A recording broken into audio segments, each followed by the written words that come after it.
Hello friends, welcome back to our channel. Friends, ఈ వీడియోలో మనం ఈరోజు అన్ని న్యూస్ పేపర్లో వచ్చినటువంటి ఇంపార్టెంట్ ఎడ్యుకేషన్ అప్డేట్స్తో పాటు చాలా ముఖ్యమైనటువంటి కరెంట్ అఫైర్స్ కూడా రావడం జరిగింది. సో వాటన్నిటి గురించి వన్ బై వన్ ఈ వీడియోలో అయితే చూద్దాం. ముఖ్యంగా నిన్న జరిగినటువంటి పోలీస్ ఈవెంట్స్ సంబంధించి వివిధ జిల్లాల్లో ఎంతమంది క్వాలిఫై అయ్యారనేటువంటి డీటెయిల్స్ కూడా ఆయా డిస్ట్రిక్ట్ స్పెషల్లో వచ్చినటువంటి ఇన్ఫర్మేషన్ అయితే నేను తీసుకోవడం జరిగింది. సో వాటన్నిటి గురించి క్లియర్గా చూద్దాం. సో ఖచ్చితంగా వీడియోని లైక్ చేయండి. చాలా మంది చూస్తున్నారు కానీ లైక్ చేయట్లేదు. సో ఈ వీడియోకి అయితే నేను 1000 లైక్స్ ఎక్స్పెక్ట్ చేస్తున్నాను. 2 to 3 అవర్స్ వర్క్ చేసి ఇన్ఫర్మేషన్ అందిస్తున్నాను కనుక కంపల్సరీ లైక్ చేసి ఎంకరేజ్ చేయండి. అండ్ ఎవరికైతే యూజ్ ఉంటుందో వారికి షేర్ చేయండి అండ్ సబ్స్క్రైబ్ చేసుకొని చూడండి. రెగ్యులర్గా మీకు జాబ్ అప్డేట్స్ అంతాయి. మన టెలిగ్రామ్ గ్రూప్లో కూడా జాయిన్ కాండి. సో దాంట్లో కూడా రెగ్యులర్గా జాబ్ అప్డేట్స్ షేర్ చేస్తున్నాను. ఫ్రెండ్స్, మన ఛానల్ ద్వారా గ్రూప్ 4కి సంబంధించినటువంటి ఫుల్ వీడియో కోర్సు జస్ట్ 500 రూపీస్కే 6 months వ్యాలిడీతో అయితే అందించడం జరుగుతుంది. పేపర్ 1, పేపర్ 2కి సంబంధించినటువంటి కంప్లీట్ వీడియో కోర్స్ యాప్లో అందుబాటులో ఉంది. మీకు శాంపిల్ క్లాసెస్ అక్కడ ఉంటాయి. సో విన్న తర్వాత నచ్చితే కోర్స్ అయితే తీసుకోండి. ఇంకా దాంతోపాటుగా కరెంట్ అఫైర్స్ పీడిఎఫ్ కూడా అందిస్తున్నాం. నవంబర్కి సంబంధించినటువంటి పీడిఎఫ్ అయితే ప్రజెంట్ అందుబాటులో ఉంది.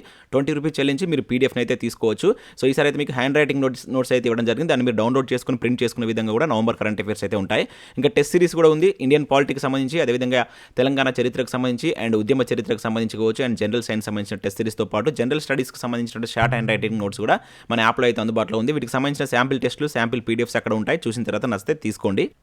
ఫ్రెండ్స్, ఈరోజు న్యూస్ పేపర్లో వచ్చిన అప్డేట్స్ కనుక చూసినట్టయితే మనకు ఫస్ట్ అప్డేట్ వచ్చేసి టీఎస్పీఎస్సీ నుంచి మనకు మరొక నోటిఫికేషన్ అయితే నిన్న ఈవినింగ్ అయితే రిలీజ్ కావడం జరిగింది. డ్రగ్ ఇన్స్పెక్టర్ పోస్టుల భర్తీకి సంబంధించి అయితే నోటిఫికేషన్ రిలీజ్ చేసింది. సో మొత్తం 18 వేకెన్సీస్ ఉన్నాయి. సో వీటికి సంబంధించి ప్రజెంట్ మనకు టీఎస్పీఎస్సీ వెబ్సైట్లో దానికి సంబంధించిన నోటిఫికేషన్ పీడిఎఫ్ కూడా అందుబాటులో ఉంది. సో ఈ నెల 16 నుంచి వచ్చే నెల 5 వరకు మీరు వీటికైతే అప్లై చేసుకోవచ్చు. సో దాంతోపాటుగా మనకు టీఎస్పీఎస్సీ నిన్న 247 లెక్చరర్ పోస్టులకు సంబంధించి కూడా మరొక నోటిఫికేషన్ అయితే రిలీజ్ చేసింది. దీని గురించి మనం ఆల్రెడీ నిన్న చూసాం. సో ఇక్కడ మనం డ్రగ్ ఇన్స్పెక్టర్కి సంబంధించిన నోటిఫికేషన్ కనుక చూసినట్లయితే సో ఇది మనకు నోటిఫికేషన్ పీడిఎఫ్ ప్రజెంట్ టీఎస్పీఎస్సీ వెబ్సైట్లో కూడా అందుబాటులో ఉంది. సో ఈ నెల 16 నుంచి మీరు వీటికైతే అప్లై చేసుకోవచ్చు. నెక్స్ట్ మంత్ జనవరి 5వ తారీఖు వరకు అయితే లాస్ట్ డేట్ అయితే ఇవ్వడం జరిగింది.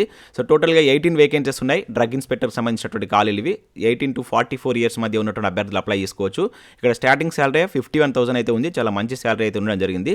సో వీటికి సంబంధించి ఇక్కడ అదర్ డీటెయిల్స్ కూడా మీరు అయితే చూడవచ్చు. సో ఇక్కడ ముఖ్యంగా ఎడ్యుకేషన్ క్వాలిఫికేషన్ కనుక చూసినట్లయితే ఈ పోస్టుకి సంబంధించి సో ఇక్కడ must passes A degree in pharmacy. So మీరు ఫార్మసీలో డిగ్రీ చేసిన అభ్యర్థులు అప్లై చేసుకోవచ్చు. లేదంటే ఫార్మాస్యూటికల్ సైన్స్ కావచ్చు, అదేవిధంగా ఫార్మ్ డి చేసినటువంటి అభ్యర్థులు కావచ్చు, ఇంకా మైక్రోబయాలజీ చేసినటువంటి అభ్యర్థులు, అంటే మీరు ఆ డిగ్రీ చేసినటువంటి అభ్యర్థులు వీటికి అప్లై చేసుకోవచ్చు అని చెప్పేసి ఇక్కడ మెన్షన్ చేయడం జరిగింది. దీనిలో మీకు ఏ క్వాలిఫికేషన్ కూడా ఈ పోస్ట్కి అయితే మీరు అప్లై చేసుకోవచ్చు. అండ్ వీటికి సంబంధించి ఇక్కడ ఏజ్ రిలాక్సేషన్స్ అయితే వర్తిస్తాయి. అంటే 18 to 44 ఇయర్స్తో పాటు ఇక్కడ మనకు హైస్ ఫర్ తెలంగాణ గవర్నమెంట్ ప్రకారం ఉన్నటువంటి ఏజ్ రిలాక్సేషన్ కూడా వర్తిస్తాయని చెప్పేసి ఇక్కడ అయితే మెన్షన్ చేయడం జరిగింది. సో ఇవి మనకు జోనల్ పోస్టులు. So zone 1 and multi zone 1 and multi zone 2 కింద అయితే పోస్టులు అయితే ఉండడం జరిగింది. మనకి మల్టీ జోన్ 1లో, మల్టీ జోన్ 2లో ఏ డిస్ట్రిక్ట్స్ వస్తాయని చెప్పేసి కూడా ఇక్కడైతే మెన్షన్ చేశారు. పూర్తి నోటిఫికేషన్ పీడిఎఫ్ అయితే మీకు టీఎస్పీఎస్సీ వెబ్సైట్లో అందుబాటులో ఉంది. ఒకసారి చూడండి.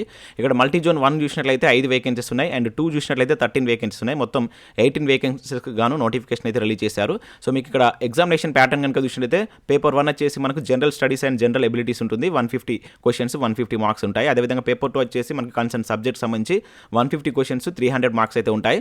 సో వాటికి సంబంధించి మనకు పేపర్ 1 వచ్చేసి ఇంగ్లీష్ అండ్ తెలుగులో ఉంటుంది. అదేవిధంగా పేపర్ 2 కనుక చూసినట్లయితే ఓన్లీ ఇంగ్లీష్లో ఉంటుందని చెప్పేసి ఇక్కడ వాటికి సంబంధించిన సిలబస్ కూడా ఇచ్చారు. ఒకసారి అయితే నోటిఫికేషన్ పీడిఎఫ్ డౌన్లోడ్ చేసుకొని చెక్ చేయండి. సో నెక్స్ట్ అప్డేట్ ఇక్కడ మనం పోలీసు ఉద్యోగాలకు సంబంధించిన అప్డేట్ అయితే చూడవచ్చు. ప్రారంభమైనటువంటి ఎస్ఐ కానిస్టేబుల్ దేహదారుణ్య పరీక్షలు అంటూ ఈనాడు న్యూస్ పేపర్లో మనకు ఒక అప్డేట్ అయితే ఇవ్వడం జరిగింది. సో ఇక్కడ వివిధ న్యూస్ పేపర్లో వచ్చినటువంటి డిస్ట్రిక్ట్ స్పెషల్లో వచ్చినటువంటి న్యూస్ పేపర్ క్లిప్స్ తీసుకొని ఒక్కొక్క జిల్లాలో మనకి ఎంతమంది క్వాలిఫై అయ్యారనేటువంటి డీటెయిల్స్ కూడా ఇక్కడైతే ఇవ్వడం జరిగింది. సో వాటి గురించి ఇక్కడైతే చూద్దాం. సో మొదటగా మనకు టోటల్గా రాష్ట్ర వ్యాప్తంగా ఎట్లా ఉందని చెప్పేసి ఇక్కడ మనకు ఈనాడు న్యూస్ పేపర్లో అయితే ఇచ్చారు. సో ఇక్కడ విషయం అయితే ఎస్ఐ కానిస్టేబుల్ దేహదారుణ్య పరీక్షలు చిన్నపాటి అవంతరాలు మినహా తొలి రోజు ప్రశాంతంగా ముగిశాయి. సో రాష్ట్ర వ్యాప్తంగా పరీక్షకు హాజరవుతున్నటువంటి అభ్యర్థుల్లో కేవలం 60% మంది మాత్రమే అర్హత సాధిస్తున్నారని చెప్పేసి ఇక్కడ జరిగింది. అంటే ఒక 100 మంది కనుక సో వెళ్ళినట్లయితే ఒక 60 మంది మాత్రమే క్వాలిఫై అవుతున్నారని చెప్పేసి ఇక్కడ జరిగింది. సో గురువారం రాష్ట్రంలో 12 కేంద్రాల్లో పరీక్షలు నిర్వహించాల్సి ఉండగా సిద్దిపేట తప్ప అన్ని చోట్ల మొదలయ్యాయి. సో సిద్దిపేటలో తొలిసారి నిర్వహిస్తున్నటువంటి నేపథ్యంలో ఏర్పాట్లు పూర్తి కానందున వాయిదా వేశారు. సో తదుపరి తేదీలు ప్రకటిస్తామని అధికారులు చెప్పారు. అదేవిధంగా ఖమ్మం, కరీంనగర్లో ఉదయం 11:30 దేహదారుణ్య పరీక్షలు పూర్తవడం గమనార్హం. సో తొలిసారిగా దేహదారుణ్య పరీక్షల కోసం అధునాతన పరిజ్ఞానాన్ని వినియోగిస్తున్న నేపథ్యంలో సోమవారం తక్కువ మందిని పరీక్షకు పిలిచామని అధికారులు తెలిపారు. సో ప్రస్తుతం పురుష అభ్యర్థులకు 1600 మీటర్లు, మహిళలకు 800 మీటర్ల పరుగు పందెం నిర్వహిస్తున్నారు. అదేవిధంగా ఇక్కడ సరూర్ నగర్, అంబర్పేటలో సమస్యలు అని చెప్పేసి ఇక్కడ ఇవ్వడం జరిగింది. సో రాజధాని హైదరాబాద్లో సరూర్ నగర్ ఇండోర్ స్టేడియం కావచ్చు, అదేవిధంగా అంబర్పేటలో ఉన్నటువంటి హాజరైనటువంటి అభ్యర్థులకు తీవ్ర నిరాశ మిగిలింది. సాంకేతిక సమస్యలు అభ్యర్థులకు కావచ్చు, అధికారులకు తలనొప్పిగా మారాయి. సో దీంతో ఈ 2 కేంద్రాల్లో కేవలం 50% అభ్యర్థులకే పరీక్ష పూర్తయిందని చెప్పేసి ఇక్కడ జరిగింది. సో మిగిలిన వారికి వాయిదా వేసి తదుపరి తేదీల్లో నిర్వహిస్తామని చెప్పేసి చెప్పి పంపారని చెప్పేసి ఇక్కడ ఇచ్చారు. సో రాష్ట్ర వ్యాప్తంగా పరీక్షలు నిర్వహించిన కేంద్రాల్లో దాదాపుగా 10% మంది గైర్హాజరైనట్టు, అంటే మనకు ఒక 10% మంది హాజరు కాకుండా ఉంటున్నట్లు కూడా ఇక్కడ ఇవ్వడం జరిగింది. ఒక 60% మంది క్వాలిఫై అవుతున్నారని చెప్పేసి ఇచ్చారు. ఇక్కడ మనం డిస్ట్రిక్ట్ వైజ్గా ఒక్కొక్క జిల్లాలో ఎంతమంది క్వాలిఫై అయ్యారంటే డీటెయిల్ చూసినట్లయితే మొదట ఇక్కడ కరీంనగర్. సో ఇక్కడ మన కరీంనగర్ జిల్లాకు సంబంధించి మొదటి రోజు టోటల్గా 600 మెంబర్స్ అయితే ప్రతి సెంటర్లో అయితే పిలిచారు. సో దానికి గాను ఇక్కడ హాజరైనటువంటి వాళ్ళు 471 మంది హాజరైతే 210 మంది అర్హత సాధించారు. ఇది కరీంనగర్ జిల్లాకు హాజరైనటువంటి వారి లిస్టు. ఇక నెక్స్ట్ ఇక్కడ మనకు ఖమ్మం జిల్లాకు సంబంధించి కనుక చూసినట్లయితే సో ఇక్కడ కూడా మనకు 600 మెంబర్స్ అయితే పిలిచారు. కాకపోతే 494 మెంబర్స్ హాజరు కాగా సో దానిలో 199 మంది మాత్రమే క్వాలిఫై అయ్యారు. సో మన ఛానల్కి సంబంధించి ఎవరైనా క్వాలిఫై అయిన వాళ్ళు ఉంటే కింద కామెంట్ చేయండి, ఐఎమ్ క్వాలిఫైడ్ అని చెప్పేసి కామెంట్ చేసే ప్రయత్నం చేయండి. అండ్ అదేవిధంగా ఇక్కడ చూసినట్లయితే నెక్స్ట్ ఇక్కడ ఫిజికల్ టెస్టులు ప్రారంభం చూడవచ్చు. సో హన్మకొండ జిల్లాకు సంబంధించి కనుక చూసినట్లయితే 233 మంది పాస్ అయ్యారు. అంటే ఇక్కడ 600 మందిని పిలిస్తే 510 మంది హాజరైతే దానిలో 233 మంది మాత్రమే అర్హత సాధించినట్లు ఇక్కడ ఇవ్వడం జరిగింది. నెక్స్ట్ ఇక్కడ మహబూబ్ నగర్ జిల్లాకు సంబంధించి కనుక చూసినట్లయితే 256 మంది సెలెక్ట్ అయినట్లు, అవుట్ ఆఫ్ 600 పిలిస్తే సో దానిలో 461 మెంబర్స్ హాజరు కాగా 256 మంది క్వాలిఫై అయినట్లయితే ఇక్కడ ఇవ్వడం జరిగింది. నెక్స్ట్ ఇక్కడ నల్గొండ జిల్లాకు సంబంధించి కూడా సేమ్ 600 మెంబర్స్ను పిలిచినట్లయితే 483 మంది హాజరైతే దానిలో 215 మంది మాత్రమే అర్హత సాధించినట్లు ఇక్కడ ఇవ్వడం జరిగింది. సో ఇక్కడ నెక్స్ట్ ఇక్కడ ఆదిలాబాద్ జిల్లాకు సంబంధించి కనుక చూసినట్లయితే సో ఇక్కడ 493 మంది హాజరైతే దానిలో 230 మంది క్వాలిఫై అయినట్లు ఇక్కడైతే ఇవ్వడం జరిగింది. సో ఇవి మనకు కొన్ని జిల్లాలకు సంబంధించిన డీటెయిల్స్. మిగతా జిల్లాకు సంబంధించి అయితే మనకైతే పేపర్లో అప్డేట్స్ రాలేదు. సో ఏవైతే వచ్చినాయో వాటికి సంబంధించి అయితే మీకు ఇక్కడ అందించడం జరిగింది.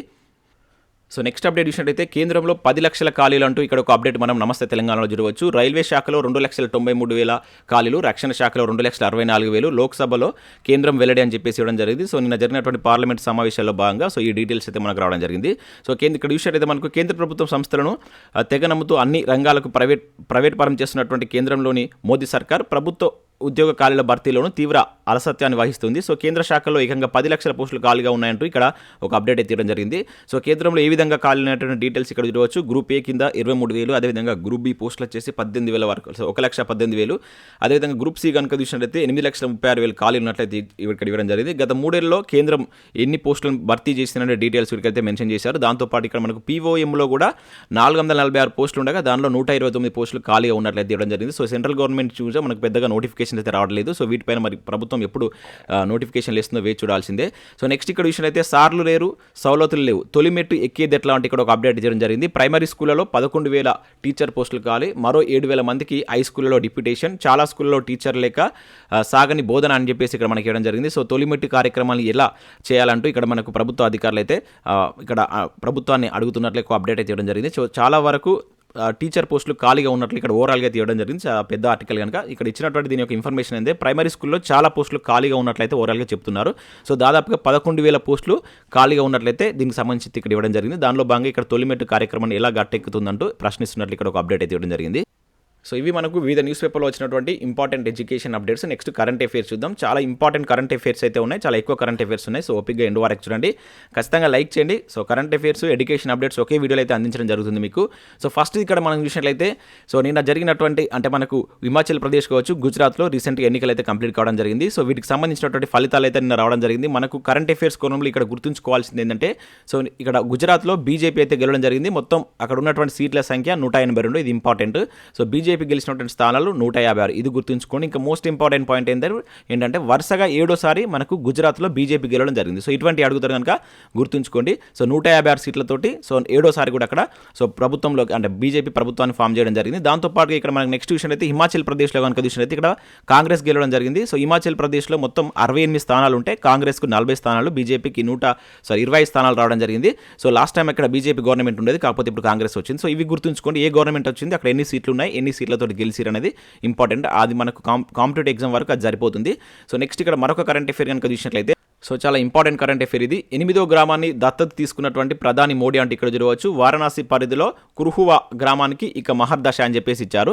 సో మనకు ప్రధాని నరేంద్ర మోడీ తాను ప్రాతినిధ్యం వహిస్తున్నటువంటి ఏదైతే వారణాసి నియోజకవర్గంలో మరో గ్రామాన్ని దత్తత తీసుకున్నాడు. సో ఇది మనకు టోటల్గా 8 గ్రామాలు అవుతాయి. ఇప్పటివరకు దత్తత తీసుకున్న గ్రామాలు కనుక చూసినట్లయితే 8 అవుతాయి. సో మనకు లోక్ నాయక్ జయప్రకాష్ నారాయణ్ జయంతి సందర్భంగా ప్రారంభించినటువంటి సంసాద్ ఆదర్శ గ్రామ యోజన కింద ప్రతి పార్లమెంటులో నియోజకవర్గంలో కొన్ని గ్రామాలను ఎంపీలు దత్తత తీసుకోవాలని చెప్పేసి ఈ స్కీమ్ ద్వారా అయితే మనకు కేంద్ర ప్రభుత్వం అయితే తీసుకురావడం జరిగింది. దీనిలో భాగంగా మనకు ఇప్పటి వరకు మోడీ గారు సో 8 గ్రామాలను అయితే దత్తత తీసుకున్నారు. ఈ గ్రామంతో కలుపుకుంటే 8 కనుక గుర్తుంచుకోండి. అండ్ ఆ పథకం ఎప్పుడు స్టార్ట్ అయింది అనేది కింద కామెంట్ రూపంలో తెలియజేయండి మనకు, ఓకేనా. సో ఇక్కడ మనకి ఏదైతే జయప్రకాష్ నారాయణ జయంతి సందర్భంగా స్టార్ట్ చేసినటువంటి సంసాద్ ఆదర్శ్ గ్రామ్ యోజన అనేటువంటి పథకం సెంట్రల్ గవర్నమెంట్ ఏ ఇయర్లో స్టార్ట్ చేసింది అనేది కింద కామెంట్ చేయండి. సో నెక్స్ట్ ఇక్కడ విషయం అయితే ఎయిర్పోర్ట్ మెట్రోకు నేడు శంకుస్థాపన అంటే ఇక్కడ ఒక కరెంట్ అఫేర్ తెలంగాణకు సంబంధించి అయితే మనం చూడవచ్చు. సో రాయదుర్గం మైండ్ స్పేస్ వద్ద శిలాఫలకాన్ని ఆవిష్కరించినటువంటి CM KCR so police academy వద్ద బహిరంగ సభ ఉందని చెప్పేసి ఇక్కడ ఇచ్చారు. సో ఇక్కడ మనం గుర్తుంచుకోవాల్సిందంటే మొత్తం 31 కిలోమీటర్ల దూరంలో ఈ మనకి ఏదైతే ఈ ఎయిర్పోర్ట్ మెట్రో అనేటువంటిది ఈ రోజు శంకుస్థాపన జరుగుతుంది కనుక సో ఇది గుర్తుంచుకోండి. అండ్ మెట్రోకి సంబంధించినటువంటి కంప్లీట్ డీటెయిల్స్ కూడా చూడండి. మనకు రీసెంట్గా 2 or 3 టైమ్స్ ఇది వార్తల్లో ఉన్న అంశం కనుక దీనికి సంబంధించిన క్వశ్చన్స్ అడగడానికి ఛాన్స్ ఉంటుంది కనుక ఆ డీటెయిల్స్ ఒకసారి చూసే ప్రయత్నం చేయండి. ఇక నెక్స్ట్ విషయం అయితే ఆప్ ఇక జాతీయ పార్టీ అంటే ఇక్కడ చూడవచ్చు గుజరాత్ ఓట్లతో దక్కినటువంటి హోదా పార్టీ పెట్టిన 10 ఏళ్లకే వచ్చింది. ఇక్కడ కేజ్రీవాల్ అంటే ఇక్కడ చూడవచ్చు. సో మన ఇక్కడ యాప్ పార్టీకి సంబంధించి జాతీయ హోదా అంటే పార్టీకి జాతీయ హోదా గుర్తింపు అయితే మనకి ఇక్కడ రావడం జరిగింది. సో ఇప్పటి వరకు ఎన్ని పార్టీలు జాతీయ హోదాను సాధించాయి అనేటువంటిది కింద కామెంట్ రూపంలో తెలియజేయండి. సో ఒక పార్టీ జాతీయ పార్టీ హోదా ఎలా వస్తుందంటే కూడా ఇక్కడ ఇవ్వడం జరిగింది. సో ఏదైనా పార్టీకి జాతీయ హోదా రావాలంటే సాధారణ ఎన్నికల్లో కనీసం 4 రాష్ట్రాల్లో పోలైనటువంటి ఓట్లు ఇక్కడ చూసినట్లయితే పోలైనటువంటి ఓట్లో 6% చొప్పున ఓట్లు పొందాలి. లేదు అంటే ఏవైనా 4 రాష్ట్రాల నుంచి 11 లోక్సభ సీట్లు సాధించాలి. సో ప్రస్తుతం మనకు యాప్ ఢిల్లీ పంజాబ్ అధికారంలో ఉండగా అండ్ గోవా అసెంబ్లీలో ఎన్నికల్లో 2 స్థానాలు 6% ఓట్లు దక్కించుకోగా ఇప్పుడు మనకు గుజరాత్లో కూడా 5 స్థానాలు గెలిచి 12% ఓట్లు దక్కించుకుంది. సో ఈ సందర్భంగా జాతీయ పార్టీగా అవతరించింది అనమాట. సో ఇటువంటి టైంలో మనకు జాతీయ పార్టీకి సంబంధించిన అంశాలు ఒకసారి చూసుకోండి అండ్ దానికి సంబంధించిన స్టాటిక్ అంశాలు కూడా. నెక్స్ట్ ఇక్కడ విషయం అయితే ఈనాడు అమృత గాథ పుస్తకంపై జార్ఖండ్ సీఎం ప్రశంసలు అంటే ఇక్కడ చూడవచ్చు. సో ఇక్కడ మనం గుర్తుంచుకోవాల్సింది ఏంటంటే సో ఇటీవల వార్తల్లో నిలిచినటువంటి అమృత గాథ పుస్తకం ఎవరిది అని చెప్పేసి అంటారు. సో ఈనాడుకు సంబంధించినటువంటి సంస్థ దీని అయితే ప్రచురించడం జరిగింది. దీనిలో మనకు చూసినట్లయితే ముఖ్యంగా స్వాతంత్ర సమరయోధుల వీరగాథలతో అంటే విరోచిత గాథలతో సో దీన్ని ప్రచురించడం జరిగిందనమాట. సో దానికి సంబంధించి నిన్న జార్ఖండ్ సీఎం దాన్ని అయితే ప్రశ్నించడం జరిగింది. ఎందుకంటే మనకు జార్ఖండ్లో ఉన్నటువంటి మనకు అక్కడ కూడా బీర్సా ముండా ఉంటుంది కదా. సో అతని యొక్క జీవిత గాథను కూడా దీనిలో అయితే రాయడం జరిగిందనమాట. సో ఆ సందర్భంగా దీని అయితే ప్రశంసించినట్టు ఇక్కడ ఒక అప్డేట్ మనం గుర్తుంచుకోవాల్సి ఉంటుంది. నెక్స్ట్ ఇక్కడ ఫిబ్రవరిలో బయో ఏషియా సదస్సు అంటూ చూడవచ్చు. సో మనకు ఫిబ్రవరిలో 2023 ఫిబ్రవరిలో బయో ఏషియా సదస్సు మనకు హైదరాబాద్లో జరగనుంది. దీనికి సంబంధించి మనకు బిల్ గేట్స్ కావచ్చు అదేవిధంగా సత్య నాదెల్లా కూడా హాజరవుతున్నట్లు ఇక్కడ ఒక అప్డేట్ అయితే జరిగింది. సో మనకు రాబోయేటువంటి ఇటువంటి మీటింగ్స్ ఉంటాయి కదా వీటిని కూడా గుర్తుంచుకోండి. మన కాంపిటేటివ్ ఎగ్జామ్స్ ముందర ఉన్నాయి కనుక అప్పటి వరకు ఇది కరెంట్ ఇష్యూ అవుతుంది. సో ఇది కూడా చాలా ఇంపార్టెంట్. ఇక నెక్స్ట్ విషయం అయితే మనకు పసుపు ఉత్పత్తిలో సెకండ్ అంటే ఇక్కడ ఒక అప్డేట్ మనం చూడవచ్చు. సో ఇక్కడ విషయం అయితే మనకు దేశవ్యాప్తంగా పసుపు ఉత్పత్తిలో మహారాష్ట్ర మొదటి స్థానంలో ఉండగా తెలంగాణ 2వ ప్లేస్లో నిలిచింది. సో ఆ తర్వాత కర్ణాటక తమిళనాడు రాష్ట్రాలు ఉన్నాయి. సో ఇక్కడ మనకు రీసెంట్గా మనకు కేంద్ర ప్రభుత్వం రిలీజ్ చేసినటువంటి డేటా ప్రకారం సో దేశంలో ప్రస్తుతం పసుపు ఉత్పత్తిలో ఫస్ట్ ప్లేస్లో మహారాష్ట్ర ఉంటే సెకండ్ ప్లేస్ వచ్చేసి తెలంగాణ ఉంది. ఇంపార్టెంట్ ఇటువంటి డైరెక్ట్ అడుగుతారు ఎందుకంటే లేటెస్ట్ రిపోర్ట్స్ కనుక అడగడానికి ఛాన్స్ ఉంటుంది, గుర్తుంచుకోండి. సో నెక్స్ట్ ఇక్కడ విషయం అయితే ఇంధనం పొదుపులో కాచిగూడ నెంబర్ 1 అంటే ఇక్కడ చూడవచ్చు. దక్షిణ మధ్య రైల్వేకు 7 జాతీయ అవార్డులు అని చెప్పేసి ఇక్కడ ఇవ్వడం జరిగింది. సో ఇక్కడ మనకు బ్యూరో ఆఫ్ ఎనర్జీ ఎఫిషియన్సీ సంస్థ విద్యుత్ మంత్రిత్వ శాఖ భారత ప్రభుత్వం ద్వారా జాతీయ ఇంధన పొదుపు అవార్డుల్లో మనకు దక్షిణ మధ్య రైల్వే వచ్చేసి 7 సాధించినట్లు ఇక్కడైతే మనం గుర్తుంచుకోవాల్సి అయితే ఉంటుంది. సో రైల్వే స్టేషన్ విభాగంలో మనకు కాచిగూడ రైల్వే స్టేషన్ మొదటి బహుమతిని కైవసం చేసుకుంది. సో 2022 సంవత్సరంలో ఇంధన పొదుపు కోసం అవలంబించినటువంటి విధానాలకు ఈ అవార్డులను ప్రకటించారనమాట. సో దానిలో భాగంగా మనకి అవార్డ్స్ దక్షిణ మధ్య రైల్వేకి సంబంధించి టోటల్గా 7 జాతీయ అవార్డులు అయితే వచ్చాయి. సో ఇది గుర్తుంచుకోండి. సో ఇవి మనకు వివిధ న్యూస్ పేపర్లో వచ్చినటువంటి important education updates. So video నచ్చినైతే లైక్ చేసి మీ మిత్రులకైతే షేర్ చేయండి. Thanks for watching. Thank you everyone.